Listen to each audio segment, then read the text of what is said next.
April 6, 1917, the United States declared war on Germany.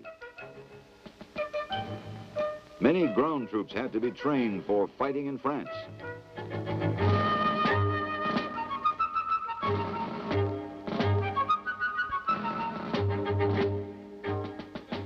It was also necessary to build a force to fight in the air. Not only were airplanes needed in large quantities, but men had to be trained to fly and maintain them.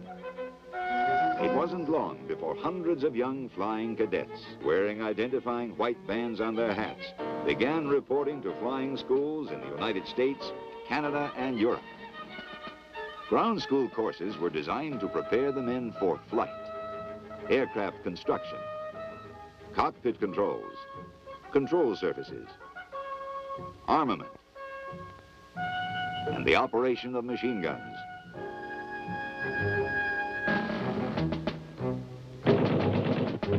For men who were anxious to fly, it seemed as though the ground school classes would never end.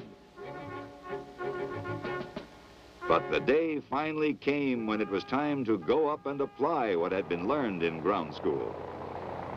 Very few had ever ridden in an airplane, and the first flight was an experience that each cadet would remember in a different way.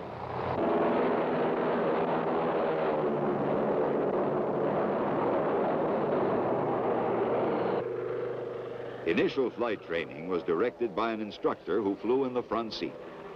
His job was to teach the student the do's and don'ts of flying, such as how a plane got into a tailspin and how to recover safely before crashing.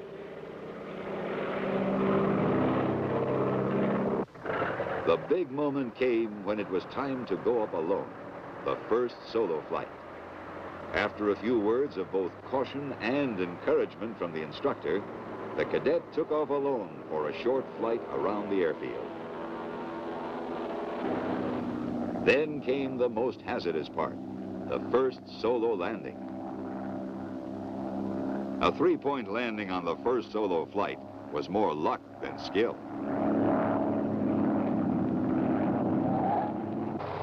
The student continued to fly, both with and without an instructor, gaining experience and confidence. Much time was devoted to flying single-seat planes in preparation for combat duty at the front.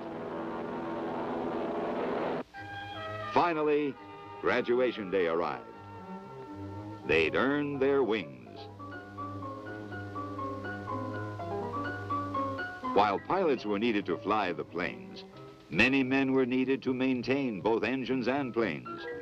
Their responsibility would be to keep the airplanes in top flying and fighting condition.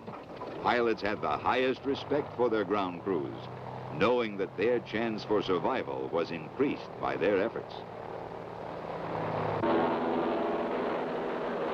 The first American squadron to fly combat was the 103rd Aero Squadron, formed from the famous Lafayette Escadrille. They began combat flights as the 103rd in February of 1918. 2 months later, the United States began sending additional squadrons to the front. 2 fighter units, the 94th and 95th Aero Squadrons, flew obsolescent Nieuport 28s purchased from France. The 94th scored its first 2 victories over a relatively inactive sector near Toul, France, on April 14, 1918. When the 27th and 147th Aero Squadrons arrived at Toul, the 4 units were organized into the famous 1st Pursuit Group. Additional fighter squadrons sent to the front in the summer of 1918 were flying the latest French-built plane, the SPAD 13. SPADs were also assigned to the 1st Pursuit Group, replacing their older Nieuport 28s. The highly regarded SPADs made it possible for the American pilots to meet the enemy on equal terms. Almost daily, American fighter units also crossed the lines to look for enemy planes and observation balloons. Along the British front, which extended to the English Channel, 2 American fighter squadrons were flying with the Royal Air Force. These 2 units, the 17th and 148th Aero Squadrons, flying British Sopwith Camel airplanes, were pitted repeatedly against some of Germany's top fighter units. The Americans compiled an impressive record against them. America's first observation squadrons began combat by flying antiquated AR-1 airplanes. The situation was remedied in April 1918, when the United States Air Service purchased a most capable observation plane from France, the Samson. The observer rode in the rear cockpit and was provided with 2 flexible machine guns to defend against attack. The Samson was used to spot enemy troop concentrations and movements, photograph enemy targets, direct artillery fire, and maintain surveillance of the enemy's rear areas.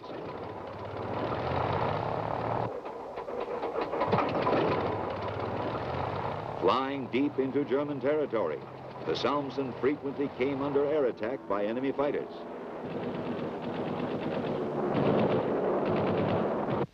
The United States Air Service also used captive balloons for observing the enemy. Suspended in the air immediately behind the American lines, the balloons were highly vulnerable to attack by enemy fighter planes. The United States obtained its first bombing airplane from France. Called the Brigade, it looked awkward, but it was strongly constructed and could fly high and fast with a full load of bombs. It was used to attack railroad yards, supply depots, and troop concentrations far behind the enemy lines. The American-built DH-4 began arriving at the front in appreciable numbers in August of 1918.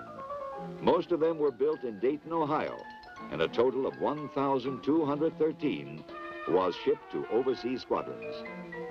543 of the American DH-4s saw combat action before the cessation of hostilities. They were powered by the famous Liberty engine and served a dual role, assigned to both observation and bombardment squadrons. The rear cockpit was equipped with 1 or 2 machine guns, and dependent on the mission flown, it might also carry a camera, bomb sight, or wireless set for sending messages. After long, dreary months of combating both the enemy and the infamous French mud, the men on the front were elated when they learned that the fighting would stop on November 11th, 1918 at 11 a.m. Now they could go home and pick up where they left off. The men who returned were greeted with a tumultuous welcome from throngs of proud fellow Americans. A few were received as special heroes. Long to be remembered would be men such as Billy Mitchell, who directed America's combat effort in the air, and Eddie Rickenbacker, America's ace of aces. But some men, such as the legendary Raoul Lufberry, who died while attacking a German 2-seater, would never return. They would remain in France, resting in the soil of the nation where they had made the supreme sacrifice.